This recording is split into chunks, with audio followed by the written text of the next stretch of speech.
Welcome to another episode of How Men Greet. This is your host, Kay Rogers, and joined by my co-host, Aaron Adams. Hi, Aaron. Hi. You hate it when I do that, don't you? I do. Or as some people call him, Aaron. Thanks. Aaron. And then our other co-host, Andrew, is sleeping joyfully in his bed. He works midnight shift. And today we are joined by a very, very special guest, a dear friend of mine, Michelle Reef from The Gift of Hope. Hello, I'm very honored. Thank you. Welcome. Thanks. You look nervous. Well, I want to do you proud. This is my first you're podcast. doing great. Hey, you're recording. Nobody can actually see you, so you're fine. Well, that's good. Because if they saw us, sometimes when we record, they'd be like, oh my God. Click off. Yeah, we're just not going to watch that video. So anyway, I thought, in this episode, because of the circumstances that we're in the United States right now, and we have the coronavirus going on, we are all going to canceled all the events, and school's been canceled and all this other kind of stuff. My car's in the way. Oh yeah, move the car. Sorry. So I thought maybe we just kind of focus on organ donation in this episode and the impact it can have on everybody's lives. And at a minimum, this is what I can do to at least try to honor the gift of organ donation month in April. And it's really kind of a bummer too, because I know April's going to be a huge month. It always is. So it's really sad to not be able to do some of the events that we do because our team looks forward to it. Yeah, and the Organ Donation Summit. Yes, but it's postponed. I know. So we will have a summit. So we just don't know when. Well, and I don't think any of us know when anything's going to happen at this point. The schools are out, businesses are closed, so we'll just have to wait and see how this all goes. So why don't you take us through, Michelle, kind of your history and how long you've been with the Gift of Hope, what your role there is, and maybe even what kind of got you there. Sure. So I've been with, actually April will be my 8th year at Gift of Hope. So I started in the midst of Donate Life Month, 2012. And my current role is Regional Manager of Hospital Development. So the team that I oversee is a combination of doing hospital development, which means education in the hospitals, work on policies with the nurses and physicians. But they also are the ones that meet their families on the worst day of their life and talk them through donation or talk them through their loved ones, registry status and wishes to donate for those that have already registered to be an organ, tissue, and eye donor. So I've been doing that for a couple years, and before I did that, I was a donation coordinator at Gift of Hope. And prior to that, I was in healthcare, but pharmaceutical sales. I was a registered donor myself, but didn't know anything about Gift of Hope. I've been in Illinois all my life. From Monticello, Illinois, and so lived in the area, but never heard anything about Gift of Hope. And one day a recruiter called me, Marion Shook, who's actually still with Gift of Hope, and she told me about this amazing opportunity. And I'm like, this sounds amazing. Because when you have a career, you want to do something you love. You don't want to, if you go to something every day, you want it to be worthwhile. And I was at a point in my career where I wanted to do something that just was meaningful. And so this was it. So it was kind of a fluke. And I've never looked back, and I love it. I love Gift of Hope. I love the team that I work with. I love the people I get to meet. So that's a little bit about me. Did I answer everything you asked me? Well, I think so. It sounds like you did. Did you have any reservations when you first started? The only reservations was trying to learn everything. Sometimes the information is really clinical in nature because you want to understand what's going on with the patient and make sure everything can be recovered safely. And while our role really wasn't clinical and we had teammates to really do that, you didn't want to mess up. You wanted to really understand all these big words in healthcare, so you didn't look dumb. But I think that's my only reservation. I've learned a lot. So I'm a lifelong learner, so I learn every day about something new, and we're learning about this coronavirus and how that impacts donation and transplantation. But no reservations about the role itself. I just loved it. I love making relationships. I love talking to people and educating them, and especially something as powerful as donation. So no reservations at all. That's excellent. I think you and I met for the first time. Was it a joint event we were doing with Carrie? I was going to ask you, as I was reflecting on it, when you'd asked me to do this, I was trying to remember where we first met, and I think it had been Carrie. Yeah, I think it was. I think there was something. Maybe she put something together, and I went, and you were there, and that's the first time we met, and then I did several events with Carrie, Yeah. but then we just got to know each other, and then, we've always stayed in contact over the years with all the different events and, Absolutely. stuff that, we do for organ donation. Yeah, I would think Carrie's got to be our link. So Carrie's unique. She was amazing. Love her. Her picture's still on my desk. I look at it all the time. But she was APN or physician assistant actually at the Children's Hospital and received a double lung transplant. Wow. And so she was passionate. Like she was this little thing. And I didn't know who she was at the time, but you'd see her with her oxygen tanks just wheeling it around the hospital. She actually was involved with the stem cells with the trachea, I think, like one of those big news shows, like NBC or something like that. Meredith Vieira came to OSF, and she was part of that, and just nothing around all of these patients who were sick. She didn't care. That's her life mission. And anyway, you'd see her walking around, and she was spunky and smart and fun and energetic, and she was going to let everybody know about the power of donation and get anyone to register if she probably could. Yeah, she was a tiny little bitty thing, but just a ton of energy, and she owned the room. You know, and when she was in there talking, people would pay attention. You know, she really had a passion. Of course, you know, she would. I mean, it gave her a lot of good years. You know, she was sick for so long, and she got to kind of, you know, feel like she had life again. You know, even though I don't think even before when she was sick, she really let her stop that too much. I don't see that happening. No. Yeah, she was something else. We did a bunch of different events together. She was just always so fun. Yeah. She was always so fun. That was sad. It was sad. Yeah, I remember us, Kay and I drove to the funeral together up in Wisconsin. Mm-hmm. And, you know, it's interesting. I was watching the podcasts that you guys have been doing just to kind of reflect. And I don't want to go on a tangent, but one of the things that hit me was, because you guys talk about men grieve and the grief process. And so I was curious to ask you, I never stopped to think how that might have made you, what you thought in that moment, you know, obviously losing Nicholas, and if you had different thoughts or if it made things bring back, or how that works with your grief when we went to that funeral. And because I know I was a blubbering mess. I mean, I specifically remember where we ate. We sat at that booth. Mm-hmm. It was a barbecue joint, and we were just chit-chatting, and then we went to the funeral or the service for Carrie, and I was crying pretty heavily because I remember you had said something to me kind of like, "Are you okay?" Like, I think maybe I just cried more than you expected. I don't know. No, I mean, I think it was, you know, you and her had a very close relationship. You guys worked together quite a bit. You know, I didn't know her to the level that you did, but I knew her, you know, obviously everybody knew Carrie. I mean, she was full of life, right? And I find myself at different funerals over the years after Nick has died. I feel the impact of them. I'm not a big crier to begin with anyway. I'm always more of I internalize that type of stuff, which, you know, as we've talked through, that's what men are taught to do, right? I don't think I even cried at Nick's funeral. I didn't. Okay. Yeah. So I felt the sadness. And it really bothered me for a while because, you know, I really, really liked her and I enjoyed working with her. And it was just she was so young and full of life. And that in and of itself was just a tragedy to me. You know, I just didn't think it felt like it was the right person.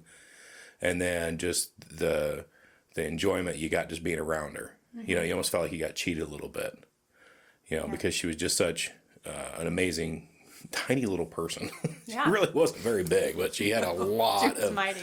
Yeah, she was very mighty. So, I don't know. I mean, there's some, I don't want to say we become hardened to it, but I don't cry easy to begin with, but I'm going to bury it before I do it in front of a bunch of people. Okay. You know, I don't know, what about you, Aaron?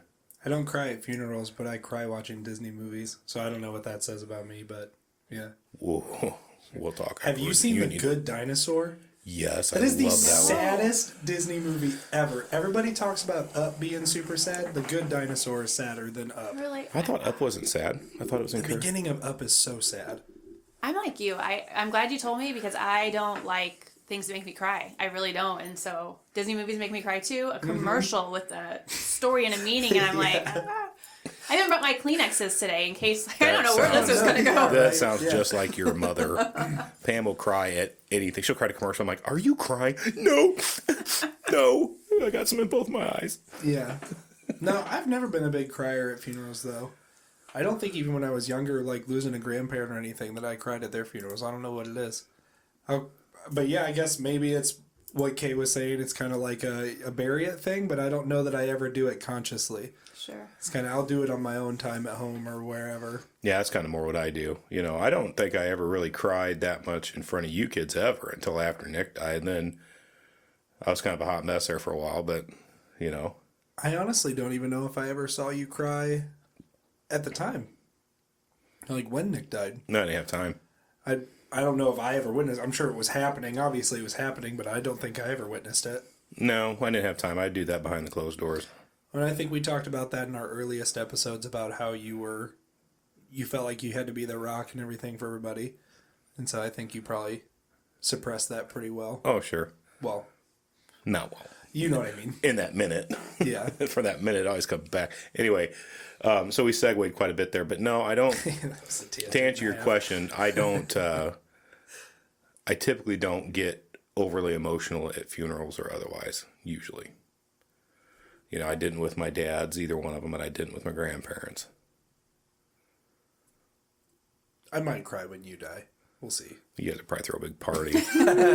That'll be what you want anyways, right? Yes, absolutely.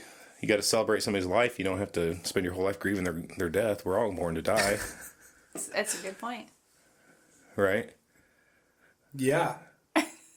I didn't realize that question was not rhetorical. I don't even know what that means, but I'll agree with you. We'll tell you later. Okay, thanks. Can we Google that real quick? So over your years, you've been there, you said 8 years, right? 8 years, yes. What is your, do you know, like, was there a moment that impacted you the most that made you say, yep, I'm supposed to be here? You know, it's interesting because I'm kind of one of those, I'm a type A person that likes like kind of the data and the numbers and process. And so I don't consider myself like this empathetic person. So I think this field was probably a stretch for me. But I think the turning point was Carrie. I remember I was on the neuro ICU the day Laura Sullenberger from Ethics gave me a call.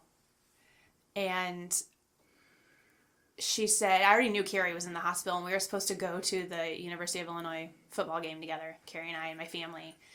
And, you know, wasn't sure what was going on. And then she called me and she had got the news that they decided to go towards comfort. And Carrie ended up dying that day. And it just hit me like a ton of bricks. I mean, I'd known her a couple years, but that was really like working with Carrie and, man, working with UK. I mean, I feel like I know Nick and hearing all the stories and, you know, the addition to the podcast of, you know, that's sweet, I think is what he's saying, and hearing his voice, and it sounds like that was a suggestion from one of the listeners, and those are the moments that make me love my job. Like, and the team that I work with is amazing because they are working with these families in this horrible grief, and you hear this family's amazing, and this family like is wanting to just embrace you and talk about their loved one, and you want to hear about their loved one. Like, I find myself, I don't know if I can say this, but going on Facebook and seeing, I want to know about that person. Like, I want to know about their life. Yeah. I want to know who they are. It's not just a name or a case number or anything like that. It's, you know, what's going on with them. I think those are the turning points for me. Sorry, I'm sanitizing my hands. Okay. It was time to wash. Yeah. Set a clock every 30 seconds or something. I don't know. Right. So yeah, to answer your question, you, Carrie, okay, for families sure. Yeah. that we work with, I mean, I remember specifically when you came in and did the brain death education over at Jump Simulation and talked about the language being so important that the healthcare providers say to you, because you don't want to open that window of hope for families. You want to be candid. You want to tell them, but you want to communicate it in a compassionate and empathetic way, but so they can understand really what's going on. Because I'm sure at that time it's foggy and confusing, and you hear just I don't know what you hear, but probably not a lot. But when you did that brain death education, you can share your message with the providers. Like, they need to know that. That has been really impactful, because it's not just the clinical stuff and the medical stuff. It's the conversations you have with families that is so important in what we do. Yeah, so to frame it for you, Aaron, I made a comment in one of the, I think it was the first one I did. I think it was the first one that I went and spoke at, the first brain death simulation one. And I've always tried to make that point, and I told them, I said, when you're talking to these families, or even me, you know, I said, what I felt was impactful to me was, you told me exactly what was going on. You didn't give, there was no in between. You didn't give me false hope. Because if you give me false hope and the end result's the same anyway, you just crush me twice. Right. So it's very important to be very candid and to the point. And yes, you can say it with empathy, but you can't open that door, because you're going to latch onto it. If they open that door and it's there, you're going to latch onto it, especially in that moment. You know, you're going to latch onto that false hope, and then you're going to get broke twice, and it hurts. That sounds like a really fine line to walk. Oh, yeah. It's got to be terrible. I wouldn't want to have that conversation on the other side. No, not at all. Yeah. You know, have to go in there and tell families that can't be. You can't tell me that doesn't impact them when they go home at the end of the day. Absolutely. And, you know, we find out more and more, like the medical curriculum and the physician education and learning, they don't talk a lot about, like, how do you communicate this? Like, Excuse me. What do you say? Like, how do you say it?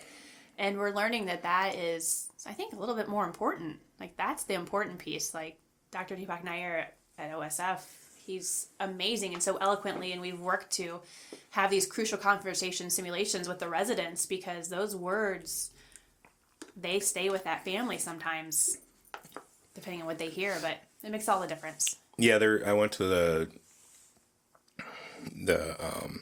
advocate group meeting. Me and Chloe went last week, and there's a donor family from Minunk. Oh.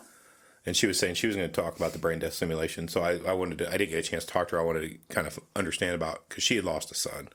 She didn't go into any great detail during the meeting, but I didn't get a chance to talk to her after the meeting because I had to go, but I wanted to go talk with her and kind of learn her story, because it's not very often, at least I don't think, maybe it is, but it's not very often you meet other people that have lost a child.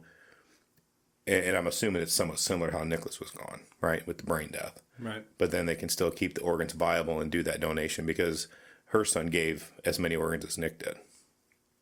So I wanted to kind of talk with her about that and get her story, but I just didn't get a chance. But I'll do it at the next meeting. I thought that was kind of interesting, Yeah. Find somebody that's got a similar type of I mean, anytime you lose a loss is a loss, but similar circumstances maybe. Mm-hmm. Yeah, whenever I see that we are following a kiddo that suffered an asthma attack, I always think of you. Yeah, that was a bad day. Yeah, it wasn't great. No. The world's biggest understatement ever, right? So in your experience, and this is just kind of me asking questions, because I've noticed is like differences in enthusiasm between a donor family and a recipient family. Do you see the difference in enthusiasm that way? Yeah, it's interesting, and I don't know which way you're going with this, but when I first got to Gift of Hope, we worked a lot with recipients. All groups are, advocates for their own passion and what they're touched by is amazing to work with. Our CEO, Kevin, has really talked a little bit about how donation benefits our families. And I've heard you talk about on the podcast that you were so grateful to have that living legacy for Nick. And we see that with a lot of our families. And so we've had maybe a little bit of a shift that, we are doing this for recipients, but we're doing this, I think, primarily for donor families. I do think there's a healing in that. I really do think there is. At least there was for me. I know, and I think, Aaron, you and I and Andrew talked about that, and the whole family. There was some healing there for us. There's that little spark of light there in the darkness. Yeah. But it's, it's better than just, nothing, right? Exactly. At least in my mind, in my heart, it feels like at least it meant something more than just he's gone. That's what I was just getting ready to say. Yeah. So I've noticed where I was going with that was I've noticed that, and I've been doing this for 10 years now, I guess 9 years. Anyway, there's certain events I don't like to do. And maybe it's just me. Like, I'm not a big fan of doing fairs, you know, because I don't know if that's the right venue, you know, and sometimes they work out pretty well. Sometimes they don't. But there are other venues that work really, really well. And it's funny because the recipients, man, they want to do everything everywhere all the time. I mean, everywhere. And it's not bad. I've noticed the difference. I think I noticed some donor families tend to be a little bit more reserved on the events that they like to do versus the recipient families where, man, they want to do them all, you know, and maybe, and that's generalization. I'm sure there's some out there that's, you know, not so stereotypical, but my observations, that seems like to me what it looks like. Yeah, you know, I would agree with that. I mean, I do see a lot of that, and I don't know if it's, you know, some families are more private and don't want to share that, or it takes them maybe more time in their own time they might want to share, or we see a lot of donor families want to do some stories, so we'll do, you know, really write a story, and that's how they like to have their loved one's story be put out there in a newsletter or share with the hospital.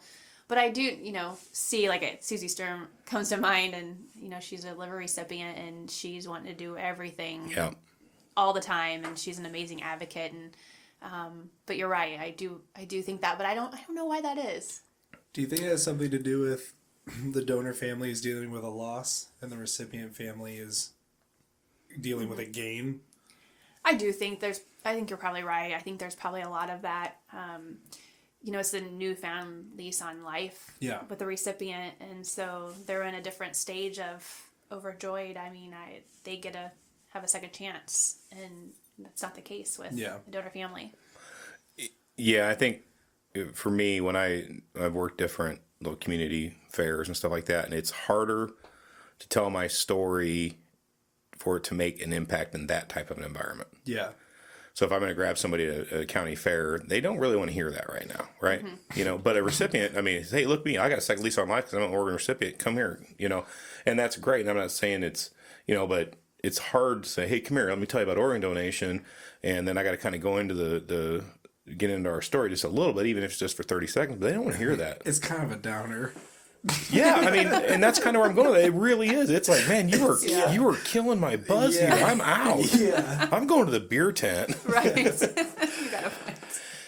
The events I enjoy the most are the ones where I'm talking to a group of people and I can see that it's making the impact. Those are the ones I enjoy. And I don't care what group of people it is. I don't care in what environment it is or what venue, because I've talked to doctors in Chicago. I've talked to doctors in Peoria. I've talked to doctors in you know, Bloomington. I went down, I did organ donation events with, you know, the Secretary of State in several different venues. I've talked to teenagers. I did a teenager event at the Washington High School several years ago. Man, I mean, I like that where I feel like I'm making an impact to people, and I can really tell my story in a way that's not just the tragedy, it's the triumph after the tragedy, right? And that's what I try to express is it's, man, look at what we did. You know, we saved these lives because of organ donation, you know, and that's where you can really see when it makes an impact. A fair isn't really a good place to do that. Sure. Yeah. You know, and before you go ride the Tilt-A-Whirl, let me tell you this. Let me tell you what happened. Sad story. Register before you ride the Tilt-A-Whirl. Here, fill this out real quick. Yeah, this is a release form. But those are and I've noticed that like at the advocacy group, and there's a lot of energy in that group. It's really great. But it's funny because I do see a little bit more energy for a ton of different events versus some donor families may not be as energetic about those events. You know, like the Mid-Illini basketball game or whatever was getting ready to happen here, March Madness. And, you know, man, the recipients are like, we are going to all of it. Write me down now. I mean, they're on it, you know. And part of it too is some of it now anymore is my work schedule is so crazy busy. It's like, am I going to be in town? Am I not going to be in town? Am I going to get off work in time? And, you know, it's just, thankfully we're starting our lull period. So I was kind of hoping it would lull through April and I'd be able to get out there and do some more events, you know, but it doesn't look like that's going to happen. So this is our April event. Great. Welcome to the Organ Donation Month podcast. Perfect. Boom. Boom. Maybe I'll add a little background noise when I edit it and have big explosion. Take cover. Yeah, let's not make it a little too realistic here. Right? That may be crazy. I said fireworks. She said take cover.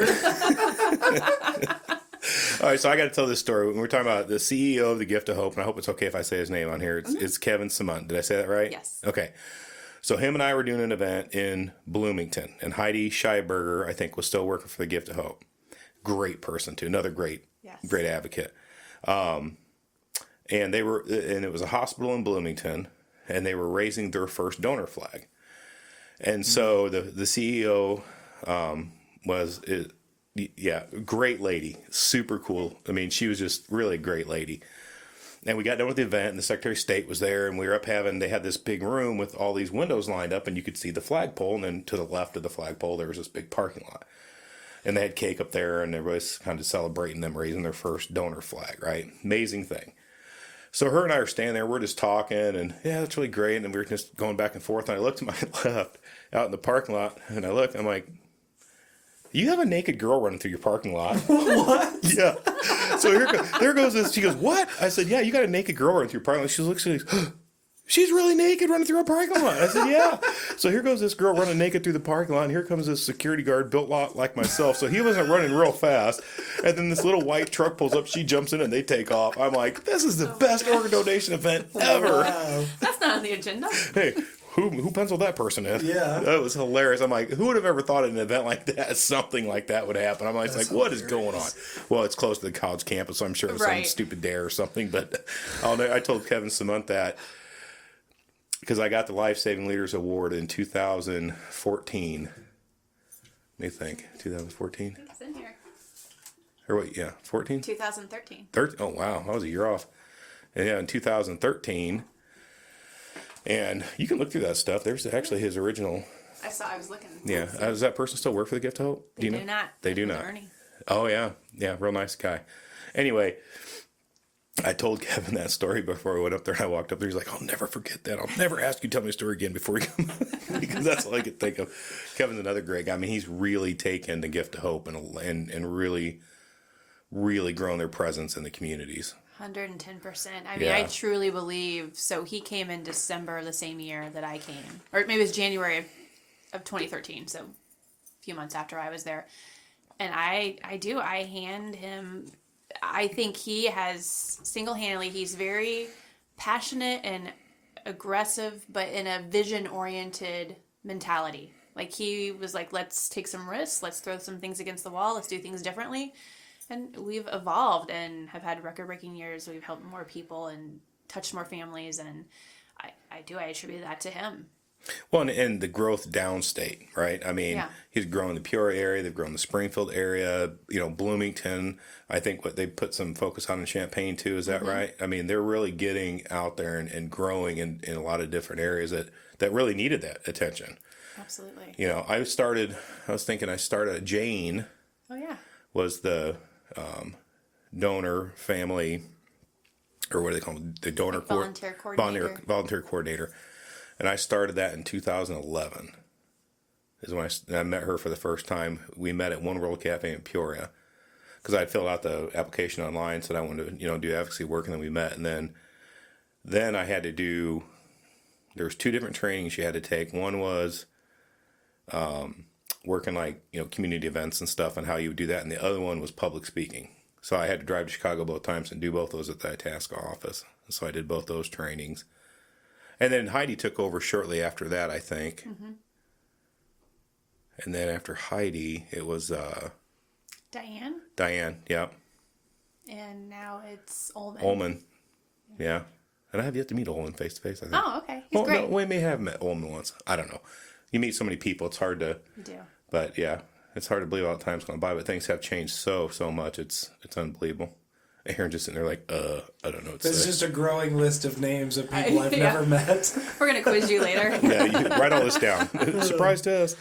Well, I don't think people realize the number of people it takes. Jiggle your mouse. Oh, sorry. The number of people it actually takes to run this organization. I mean, I don't say it's staggering, but there's a lot of people. There are a lot of people. We have, I want to say a little over 300 people now. Kevin hired a lot of people when he came in and moved some things around, and we have 300+ plus amazing teammates and colleagues, and we've all got a purpose, and we've all got, a strategy. And I really think that what he's done to kind of change things and restructure things has been fabulous. Yeah, I think so too. I think there's been the community focus. I think was something that was kind of lacking before. I seen that when I started, because Kevin didn't come in until it was about 2 years after I started, a year and a half or something. Yeah, January of 2013. Yeah, so I'd started late in 2011, I think. Because they told me originally probably wait about a year before you start doing the advocacy work, because it takes a while to get to the point you want to talk about it. And I'm glad I did. I think that was good advice. But I noticed there wasn't a lot of community focus on community, right? I mean, there was a lot of focus on, we want to increase, registered people. We want to get that out there, but we didn't have a lot at that time. I didn't think there wasn't a lot of focus on community. There was an advocacy group. It was very small. Didn't really do a lot. Did some things, but it was kind of under the old regime, so they weren't really great people. But I had a hard time connecting with them just because their focus was in a different place than mine at that time. I was probably a little more gung-ho, so I was willing to go all over the place. They were more focused on internally, what can we do internally here, right here, and I was like, well, I don't care, because I'm going to go wherever. I'm going to go to Springfield, I'm going to drive to Bloom, I'm going to go to Chicago. I drove all over the place, so and I was good with that. But now you got that advocacy group back again, and it's grown like crazy. There's a ton of people. That Peoria chapter is amazing. Like, it's the model chapter. I mean, Kevin's even said, we want other community chapters to kind of follow suit. They just make it easy, when somebody makes something really easy. And I think it's great that they're going to start looking at, Lisa talked about doing like junior advocates, bringing in some younger teenagers that have been impacted by organ donation, and having them as our resources to kind of get into the high school and get in, have them deliver that message. Peer-to-peer is much more strong than it is if I were to go and talk to a bunch of kids. They would hear the message, but if it came from like Chloe, or there's a couple other young people there, that they would really respond to that well, I think. But this younger generation is way more open to that anyway. I think so. This isn't the generation you have to convince, really. No, and I think that's part of it when you're looking at like a community strategy, and who's saying no, and why are they saying no, and what did we not communicate well to them, or is it just simply, there's a lot of different reasons, but you want to kind of look at that, because I think you start looking at the same communities and doing kind of the same work in the same communities, but you're not really making the impact that you can make if you were kind of being more strategic about it. Right. What about you, Aaron? Were you a donor before, Nick? I'm not positive. Nick passed away. I had my driver's license when he passed away, didn't I? I don't remember. In 2010. You're 20... How old are you now? 26? So you get the calculator. So you're 20... Yeah, you had your license. So thank you. Yeah, I would have been. I was beforehand, yeah. I don't think I was. Really? Mm-mm. Is there anything that ever came up and... How the whole thing happened was me and Pam and Christine, which is Nick's mom, and Marty, which is his stepdad. We were sitting in the room next to where Nick's room was, and he was in there, and they were finishing up a few things, and we were just sitting there, I think, and we all were just like, almost, what just happened type of a moment, just like, what the hell? And Pam said, hey, what about organ donation? And we all just went, yeah. So I went out and I told the nurse at the station, said, hey, we want to donate his organs. So at the time we didn't know who they had to call. But like, okay. And that was really how it went. I mean, it was not a big long discussion. It was not a tough decision to make. It was, yeah, this is what we're gonna do. And so that's what we did. Yeah. I was just curious, wondering like when we talk to families if they've had any conversations, or if that topic has ever come up, or if they've known somebody that have received a transplant or that has been a donor. I'm always curious to know really kind of maybe why they said yes, even if their loved one's not registered. I just think Nick probably been like, yeah, duh, Dad. I'm not going to use it. Yeah, that's what he said. I don't care. I'm not going to use it. Whatever. That's exactly what he was said. He told me, he would probably told us we're stupid or something for not doing it. He was a turd. So let's talk some statistics from the Gift of Hope. You want to? Sure, let's do it. So what I really want to do is let's kind of put the information out there, and so people can kind of understand the need and how many people are actually out there really waiting for some help for an organ. Okay. So, nationally there's about, the numbers will change a little bit, but 112,000, 113,000, you might see a statistic up to 115,000, but that are waiting for life-saving gift. And those numbers are always changing because you have patients that have received their gift, you have patients that unfortunately die waiting, you have new patients brought onto the wait list. So it's ever evolving, but I'd love to say the 58 OPOs in the country have really made a dent into that. They've really changed practice and really looked at new ways to recover gifts, and so that number is decreasing. You've seen a decline. What's an OPO? Oh, good. I was actually going to say, hey, maybe we got to tell people Yeah, what an OPO is. that's a great question. Call me out on those because we start talking about our lingo, and that's Yeah. So an OPO is an organ procurement organization. So that's what Gift of Hope is. Oh, okay, yeah. So there's 58 in the country and federally designated. So yeah, I'm glad you said something. So that's what an OPO is. I started getting into my little world there.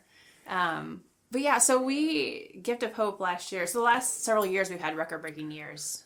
We had 450 organ donors last year. We had 3,200 tissue donors, and then Gift of Hope transplanted a little over 1,300 organs last year. So you think about, Wow. 1,320 approximately. Out of that, what do you think the most common organ transplanted is? It's kidney. I mean, most patients are waiting for the kidney. That makes up the majority of the wait list. Probably 70 to 80% of the wait list. I have to crunch the numbers, but yeah, most patients are on dialysis, and they're needing that life-saving gift of the kidney. How many people the other way that are waiting don't get that gift? There's the statistic out there is anywhere from 18 to 22 people die every day waiting for that life-saving gift. Wow. That's a lot of people. It is. I think it's Illinois alone. There's somewhere around 300 some patients that die every year. Mm-hmm. So that's Illinois specifically, but yeah, it's when you think about the magnitude. It's why we don't want to miss any opportunity. If there's an ability to talk to a family and present that option or carry out their FPA, which is their first person authorization registry status, so signing up on your driver's license. Mm-hmm. We want to do that. I met a lady years ago in one of the first events I did with Secretary of State Jesse White, and her name is Vicky, and I don't remember her last name. I'm drawing a blank, but anyway, she used to work for the Gift of Hope, and then she left the Gift of Hope and went to the Don't look at me. I don't know. Did she go to the Secretary of State? Yeah, she went to the Secretary of State and worked for them for organ donation. And she ended up becoming a patient and waiting for a kidney. And unfortunately, she didn't get her kidney and she passed away. But she was one of the first events that I did. And it was powerful to see somebody waiting. And then, you're hoping that it can happen. And then within I think it was just a few weeks or maybe just a month or two after that, she had passed away. Yeah. Wow. So it happens a lot. That made it real does. life, I think. That made it real life. We just had this in November. It used to be called Donor Sabbath, but now we call it Hope and Faith Month. And there was she actually was going to speak at the summit. So her husband, I think it was a Decatur police officer, but he died waiting. And she talks about just the impact on their life. And then she does advocacy work because she doesn't want anyone else to go through that. And so everyone's got a different story, but that's unique and personal to them, and that's gives them the passion to do the advocacy work. So if one wanted to register to be a donor, where would they do that? There are a million different ways to do it. You can go on giftofhope.org, register there, Donate Life. I think it's Donate Life Net, but there's all these Donate Life Illinois, Donate Life America. There is, I think Facebook has some different platforms. But if you just Google register to be an organ donor, you're going to get 50 different sites. Right. Yeah. I think one of the most common we didn't mention was the Secretary of State's office too, the driver's license facility. Yes. That's a big one. You know, that's usually going there and say, yeah, I'm going to be a donor. And they put it right on there. I mean, it's very simple. Especially with the real IDs now, I think everyone is mandated to get. I haven't Yeah. read everything. But that is a great opportunity to, if you haven't thought about it, if you're not registered, when you get that real ID, go ahead and say yes. So when somebody does register, and I know a lot of people, you know, ask this question, can the family, you know, when that person passes away, can the family stop that or withdraw that organ donation? So it's a great question. Yes and no. There's a couple different ways in which organ donation is carried out. One is in the case of like Nicholas. Nick was declared brain dead. So if a patient was registered and of the legal age, that is a legal and binding decision that person made when they were living, and we would honor that gift. What we do is talk families through it and really walk them through that process. If a patient is not presenting brain dead, but they're not going to survive, their prognosis is very poor and it's unsurvivable, and they're in the registry, we really want to do the same process. We want that family to understand this is really what your loved one wants. Unfortunately, there are some families that don't, I guess it's not something that they're able to maybe fulfill. And so you have very few, but most families do honor that. We have very few families that say no to that. So our philosophy and our premise and the way we practice is that if somebody is registered, it's our obligation to honor that and carry that gift of organ and tissue and eye donation out. Yeah, that's amazing. I'm glad that they did that. I think they call that first person consent law, Yes. if I remember correctly. Yeah. And that becomes binding when that person, if they're of legal age and they sign that before they pass away, then, and I think that's a good thing. Yeah. I do. I really think that's a good thing. I think that was happening probably here and there, and we were losing out on the opportunity to save some lives. And then there's another law that was recently passed where 16-year-olds can make their wishes known. It's not legally binding, but they can. Like an intent. Yeah, it's an intent, and they can register per se or make their wishes known on their driver's license. They want to be a donor. Yeah. It's And they can make their families aware of that. Yep. the Drive for Life Act. Yeah. Yeah, I thought that was another really great law that got passed that really helps organ donation. I thought that was a really good thing. Absolutely. Yeah. I think Illinois is one of the few states that hadn't adopted that yet. So that was really. Well, I think they were talking about that the first organ donation summit. I think you and I went up there. Yeah, we went there together, and what's his name? Kelvin. No. Benjamin. No. Oh. No. I can see him. He had received the heart. Yeah, he received the heart. He's a great guy. But I've done a couple of things with him too. I was trying to make a joke. Yeah. Sorry. Hang on. Go ahead and keep talking. Yeah, I go gotta ahead. look at this first. So I have a question. So Aaron, when Kay started doing advocacy work and signed up to be ambassador, like what things did you notice about him, if anything, maybe changed? I think it definitely, I don't know if I noticed a change in him per se, but I know that it definitely, definitely helped him being able to share it with other people, share his story with other people, and really kind of, I don't really know how to explain it. I'm at a loss. You're so articulate with your I words. know, I'm so good at this. No, I think it helped him a lot, actually. Like I said, he was always showed at face value. He was always really strong for us. Mm-hmm. And after the initial wave of like loss happened, it was kind of like he was back to normal, at least face value to me. It was. So I didn't see a whole lot of like emotional change in him, but I'm sure it was there. And I know he really loved doing it because I don't really know that I've ever seen him dive quite so headfirst into anything like he did with that. So I know he was definitely enjoying doing it. Well, that's good. Yeah. I was just curious, like, you know, he said he waited about a year and, right? You waited about a year? Yeah, it was a before year. Yeah. Yep. That was my phone. Oh, that little squeaking noise. That was my phone just saying. Oh, okay. I turned mine off because No, Marty beeped. No, on it slid on the podcast. table and it sounded like a fart.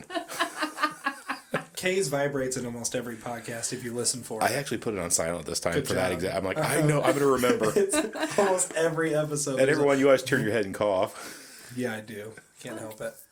Then Andrew's just the man of few words. Yeah. That's pretty much what he does. His mic is the best. I agree. I I gotta don't get know some what new it mics. is. I'm gonna buy some new ones. These were cheapies. Yeah. Look cool. Look high tech. They look cool, but they don't have the best sound. So I'm gonna go buy some new ones. They're expensive, like $200 a piece. Yikes. The good ones are? Yeah, the ones I want to get. I will tell you the reason I started doing it is as a labor of love. It's fun too. I absolutely love talking about Nicholas. He was such, and there's not enough words to describe the personality that kid had, because maybe bipolar. I think he just He was just, what he was You- feeling was out at the moment, no matter what it was. yeah. There was no guessing game with him. I mean, you knew if he was happy, man, he was loud and happy. If he was not, he was loud and unhappy. And he was, I thought you said baseball player and lacrosse player and Football, lacrosse, baseball, basketball. He didn't enjoy basketball as much as he really loved lacrosse. He only got to play that for one season. And he enjoyed football. He played 2 years of football, I think. And 1 year they went undefeated. That's actually, I have that football. It's right over here. But yeah, he went undefeated. And then he tried to be a skateboarder. He really tried. He was not successful. is that running the family? You guys- Andrew and Aaron were we did. big skateboarders, and Nick tried too. Andrew and Aaron were pretty good, but I did it for about 10 years. yeah, Andrew still tries, but he's realizing he's not young like he was. Yeah, I've stepped out a few times in the last couple months, and it hasn't exactly been great, but You know, yeah, he was more the athlete. he was more sports Yeah, than we were. yeah, He did like to ride his bike and jump his bike. Other than that, though, yeah, he was a lot more about sports. he broke 2 bicycles in half How do you even do that? from jumping everything. Jumping 'em. And he skid. He would wear a hole in his back. I remember he wore. I'm like, Nick, what? Oh, and his back tires? Yes, Yeah, they- that boy ran through so many tires. It was like an 'Cause he'd investment. slam on the brakes and it'd just grind away until there was no more tread left. Yeah, he'd come up with a flat tire, he'd bore a hole in it, pop the inner tube. I had that one, what was that? We bought that GT or something for you that year. Yeah, I had that that GT bike that I gave him. And then finally we gave him that one because I'm like, we spent a pretty good amount of money on that bike, and that was the only one that he did not break in half. Every other bike we bought him, he busted the gooseneck right off the frame. I'm I like, know, yeah. I know I had already put it through the ringer too, so that was a decent bike. But yeah, there was no break in that one, it seemed like. I'm pretty sure there was at one point that you were like, if you pop any more tires, I'm not putting any more on it. there was. Like, There was. I'm I like, can't keep buying tires. I can't afford it. I got to feed all you guys. Yeah, there's 5 kids at home. That was not easy. It was not Gosh. cheap either. That was a gallon of milk a day. It was. I had to only put them on imagine. milk rations. I did. If I You did, get one glass with dinner. yeah, we had to, because if we didn't, it would be 10 gallons of milk a week. It was unbelievable. Believe it. It's It's a bad. grocery bill. Oh, Astronomical. everything in bulk. Period. I've got 2 already, and they keep asking me, "Oh, you're not going to have a third one?" It's like, I grew up in a house of 5 kids. I don't want that. But no, look how gray you are already. Whatever. No, I mean, I am almost 50. I have spotted like 2 grays in my beard already, though. Children do that to you. That's my son. That's what it is. It's He's Arthur. so ornery. He's the most ornery. He is. And he's a 2-year-old? Okay. He's awesome though, but he is so ornery. The other 2 boys, the other 2 grandkids I got that are boys anyway, there's 7 total, but they're calm. Okay. Arthur is not calm. He is not. They are definite opposites. Yeah, he's a madman. Holly's got to be fun, though. Oh, he's a ball. Oh, he's a good time. He is. He's a lot of fun. I get a kick out of him. He reminds me a lot of actually Nicholas at that age. Nick was a wild man. Yeah. So if you had any parting words, what would your advice be? I mean, I think obviously in the realm of donation, just say yes, even if you think you can't donate anything. Any myth you've ever heard, I would argue to say it's not true. So just register. I think Gift of Hope, I mean, we have an amazing organization. We have an awesome team. We care about each and every person we come and talk to. You don't say yes about donation. I hope you do, but we care about every family that we talk to. We love our hospital partners. I mean, they have hard jobs. They're having hard jobs right now with the coronavirus, but they have hard jobs. They suffer losses too, and they're a part of this process. And what they communicate to families is so important, and it impacts us as well. So I'd say communicate clearly, have some compassion, register to be a donor. Those would be my parting words. And they're so fitting. You got any? Later. Later. Well, as always, it was a pleasure having you on, Michelle. This was really a great episode. I was Thank looking you. forward to this. So if there's anything Anytime. else, if there's anything else that we can do, let us know. Anybody wants to come in and record, we'll gladly sit down with them and talk more about organ donation. Or I'd love to get a recipient family in here. I think that'd be great. That Wonderful. would be really great. Yeah. That'd be cool. Yeah. So. Or if you want to come back and hang out again, that's fine too. Yeah, I you're love always it. more This is welcome. great. We have a great time. And that's, I know a lot of guys are like, well, it's about home and grief. Well, but part of our grieving process is we made organ donation part of our healing process, right? And so that's extremely important to our family. I will say we are all very proud of that decision that we made. It was absolutely the right decision to make. I think that's how I felt about it. It was proud. I like that. Yeah, and a couple episodes ago I was reading the letters. Because I think you and Andrew weren't available. I didn't have anybody lined up, so I wanted to record and get one out. But I was reading the letters we got from the donor family and the little boy and stuff. And I mean, that's powerful. Mm-hmm. When you get a thank you note for somebody's life, that's powerful. So please, please, please, everybody out there and listening, all 1,000 people that have heard my podcast, hopefully it continues to grow. But please register to be an organ donor. You can save lives, and hopefully, maybe you'll save a life that's very close and dear to you. Absolutely.